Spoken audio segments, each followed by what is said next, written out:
Bonjour, bienvenue au Talk Orange Le Figaro. Aujourd'hui, nous recevons Pierre Lellouche, secrétaire d'État au commerce extérieur. Pierre Lellouche, bonjour. Bonjour. Merci d'être avec nous. Vous revenez de Libye, vous êtes rentré hier soir. Vous êtes un des premiers ministres à négocier des contrats directement là-bas. Le premier, je crois, après la visite du président. La besace est pleine ? J'espère qu'elle va l'être. On est au tout début. Hein. C'était les premières négociations, des prises de contact ? Voilà, c'est une prise de contact. Dans quelques jours, ils vont déclarer la fin de la guerre, j'espère. Ensuite, nommer un gouvernement provisoire. Nous avons rendez-vous dans un mois pour commencer à entrer dans le vif du sujet, filière par filière. J'ai organisé nos entreprises, qui étaient très nombreuses. Hein. Plus de 460 entreprises sont concernées, veulent aller travailler en Libye. Et là, j'en avais 80 dans l'avion hier, qui toutes ont été très satisfaites des premiers contacts. Donc on les a organisés en clusters, c'est-à-dire en filières, avec un chef de file, des grands groupes et des PME. La moitié des entreprises, c'était des PME hier dans l'avion. Il y a une obligation d'avoir, que vous soyez, vous, aller sur place. Les entreprises ne peuvent pas elles-mêmes décrocher des contrats. À ce stade, c'est très important de prendre contact avec la nouvelle direction libyenne. Ce sont d'ailleurs des gens très bien. Un peuple, nous avons un capital de sympathie extraordinaire. Et le président de la République, je dois dire, aussi bien au niveau des ministres qu'au niveau du petit peuple, des enfants, des femmes, des gens qu'on voit dans la rue. C'est très émouvant. Toute la délégation a été émue, y compris les parlementaires d'opposition, y compris les journalistes les plus chevronnés, les plus cyniques, ont été ébranlés par cet énorme capital de sympathie. Je n'ai pas demandé de faveur particulière pour nos entreprises, mais je crois qu'ils savent qui sont leurs amis, même si la victoire a beaucoup de pairs aujourd'hui et beaucoup de délégations. Ils savent que en ce moment à Tripoli, nous étions là dans les premiers. Avec les Anglais, les deux seuls à les aider à se battre pour se libérer. Il avait été dit qu'une partie du pétrole serait réservée à la France.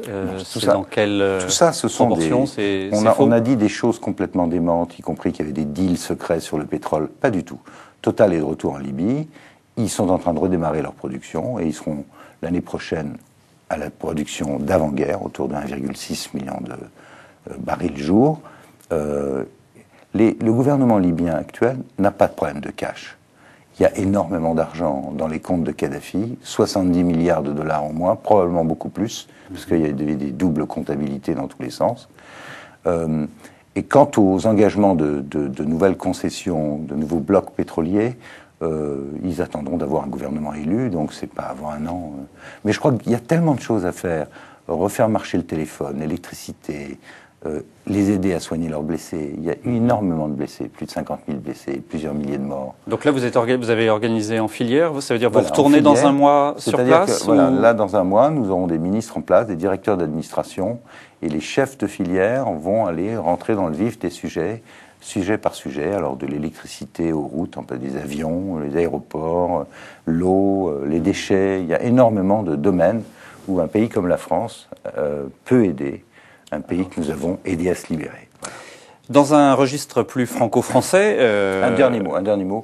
Nous étions 6e fournisseur en Libye, 1 milliard d'exports. Les Italiens étaient à 20%. Je pense qu'on peut être au niveau des Italiens. En travaillant bien, on peut Dans un délai très rapide ? Je pense que... Bon, je ne sais pas donner de délai dans un pays qui se reconstruit, mais à nous d'être bons et efficaces, et je crois qu'on peut être parmi les tout premiers, comme nous le sommes, comme vous parliez premiers, comme nous le sommes dans le reste du Maghreb. Alors, je reviens sur des préoccupations plus franco-françaises, même si vous n'avez pas pu voir le débat parce que vous êtes rentré hier soir. J'en ai entendu parler. Vous en avez entendu parler, il a été assez suivi, 5 à 6 millions de téléspectateurs, il y a eu 2,5 millions de votants, et pourtant on a l'impression qu'à l'UMP, il y a une hésitation sur la conduite à tenir. Il y a ceux qui critiquent le processus et ceux qui, en revanche, disent que c'est une bonne chose. J'ai aucun doute dans ma tête, je trouve que quand on est dans l'opposition, qu'on n'a pas de sortant, là on a un président sortant, mais quand on n'a pas de sortant, c'est un bon processus. J'ai été moi-même candidat aux primaires à Paris, je vous le signale, je vous le rappelle. Ça sert quoi ? Ça sert à quoi ? D'abord à améliorer le débat, à faire surgir des idées. Du coup, leur débat était plutôt meilleur que les litanies de propositions et de promesses assez creuses précédemment. C'est un bon exercice démocratique et ça permet de faire avancer de nouvelles idées. Ça, c'est pour le positif. Dans la colonne du négatif, quand même, j'observe que le seul des 6 candidats de départ qui disait le monde réel n'a fait que 5%. Vous parlez de Manuel Valls.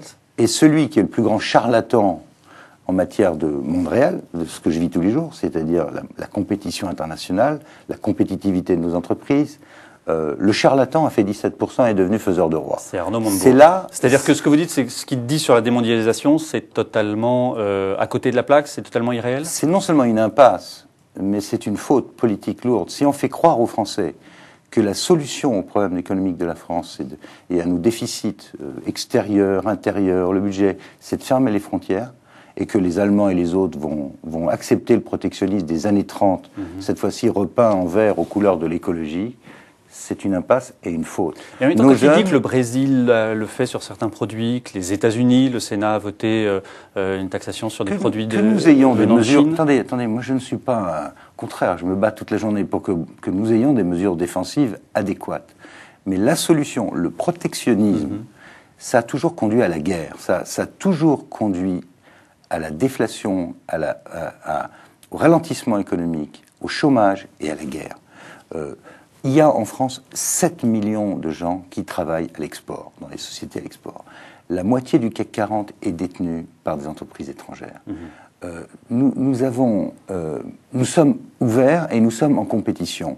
Nos voisins allemands ont la même monnaie que nous, les mêmes contraintes que nous. Ils ont des excédents à hauteur de 150 milliards. La question, c'est donc pas de fermer, c'est de savoir comment améliorer notre compétitivité, comment mieux faire à l'export.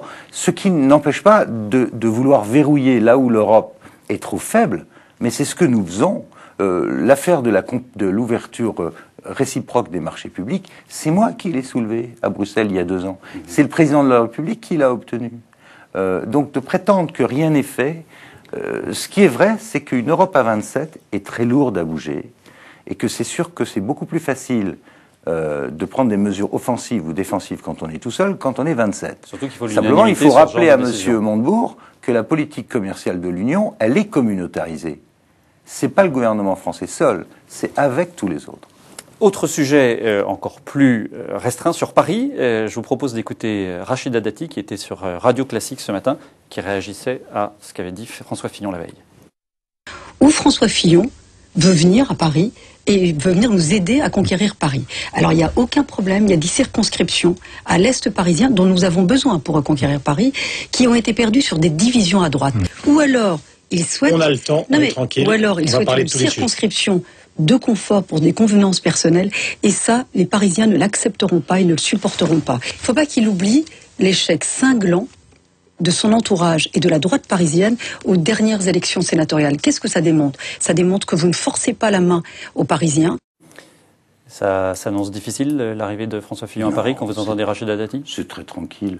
Ah bon c'est pas ce qu'elle lui promet pour l'instant. Non, c'est très tranquille. Ah bon. D'abord, cette circonscription, je signale qu'elle résulte d'un redécoupage et que les 2 députés sortants, c'est-à-dire M. Jean Tibéri et Mme Martine Aurillac, ne se représentent pas. Ah, c'est une nouvelle circonscription qui prend la 5e, 6e, et que tous les deux, une partie du 7e arrondissement. Et que tous les deux ont pris position, oui en effet, 5e, 6e, 7e, une partie du 7e. Une partie du 7e. Et tous ces 2 députés actuels ont pris position pour que François Fillon prenne la suite. Pourquoi est-ce qu'ils ont fait ça et pourquoi je suis du même avis? Je pense que François Fillon est une bonne chose pour Paris, parce que c'est un homme qui, par son expérience, sa sagesse, son sérieux, a les caractéristiques d'un homme d'État. C'est un homme d'État, François Fillon. Il a la sagesse et l'expérience pour beaucoup apporter à Paris, qui est quand même la capitale de la France. Donc moi, d'abord, je le connais depuis 30 ans et c'est quelqu'un que j'apprécie beaucoup. Et deuxièmement, je pense que c'est une bonne nouvelle pour les Parisiens. Quant aux affaires de confort, que je sache, et je ne veux pas faire de polémique personnelle, je ne vois pas en quoi Madame Dati se sent concernée. Que je sache, elle est députée européenne. Elle est sur cette circonscription, elle est maire du 7e arrondissement, donc elle pourrait se dire pourquoi cette circonscription. Le 7e est réparti entre 2 circonscriptions. Par ailleurs, elle est... Ce que vous dites, c'est qu'elle pourrait aller sur l'autre circonscription, qui est une partie du 15e et une partie du 7e. Ce que je dis, c'est qu'elle est députée européenne. Et que quand on a un mandat aussi important que député européen, on le fait. Il n'y a pas de problème de confort avec le Thalys pour aller à Bruxelles. Je ne pense pas que ce soit ça. Vous dites François Fillon est un homme d'État, ça veut dire que les visées sur Paris ne se limitent pas à cette circonscription, qu'il faut qu'il soit le candidat de la droite parisienne en 2014. Je ne suis pas son porte-parole, je suis son ami. En tant qu'ami, vous lui conseilleriez d'être candidat en 2014 ? En tant qu'ami, je pense qu'il fait ce qu'il faut faire, savoir s'occuper des affaires de la France comme Premier ministre. qu'il ait annoncé qu'ils viennent. À mon avis, c'est une bonne chose. La campagne présidentielle est devant nous, la campagne législative ensuite. Ensuite, on fera les comptes et on verra comment se présente la municipale. C'est en 2014. Et le scrutin étant ce qu'il est à Paris, il faudra que nous ayons de bons candidats dans chaque arrondissement. Et pour reprendre, arrondissement par arrondissement. Et donc, il faudra beaucoup travailler pour réimplanter des candidats dans les arrondissements où nous n'avons personne. Pierre Lelouch, merci d'avoir répondu à nos questions. À demain pour un prochain talk.